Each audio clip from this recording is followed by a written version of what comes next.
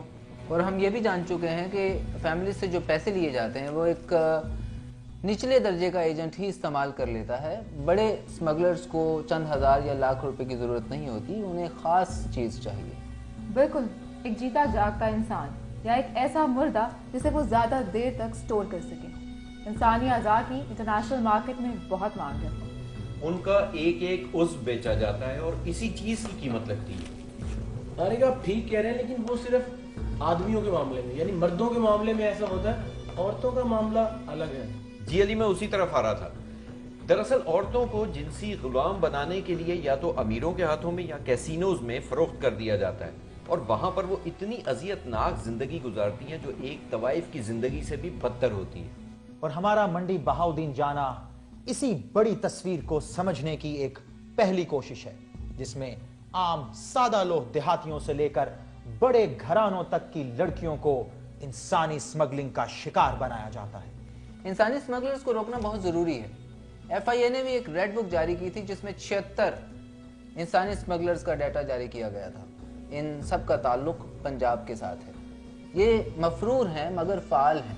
بچے اس لیے رہتے ہیں کہ نچلی سطح پر ان کا تعلق گہرا اور اوپر والوں سے پکی دوستیاں ہیں. لیکن اگر یہ اتنے ہی فعال ہیں تو انہیں روکا کیسے جائے گا؟ روکا جا سکتا ہے, بالکل انہیں روکا جا سکتا ہے, لیکن اس کے لیے ہمیں عوام کو باشعور بنانا ہوگا.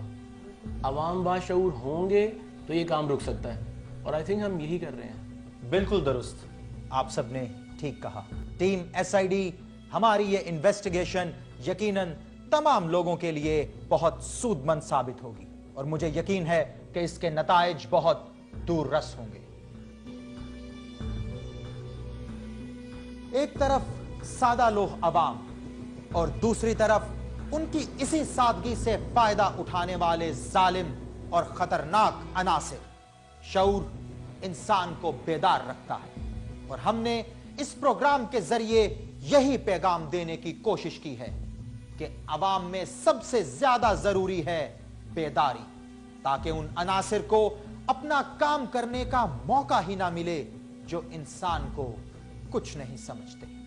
یاد رکھیے, جب بھی بات ہوگی جرم کے خاتمے کی, آپ کے ساتھ ہوگی ٹیم ایس آئی ڈی. اگر آپ بھی شکار ہیں کسی جرم کے اور چاہتے ہیں کہ تفتیش کرے ٹیم ایس آئی ڈی, تو ہمیں بتائیے, ہمیں ای میل کریں.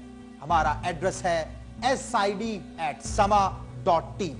آپ ہمیں فیس بک پر بھی جوائن کر سکتے ہیں, facebook.com/sama investigation department. یاد رکھیے, جب بات ہوگی جرم کی, تفتیش کرے گی ٹیم ایس آئی ڈی.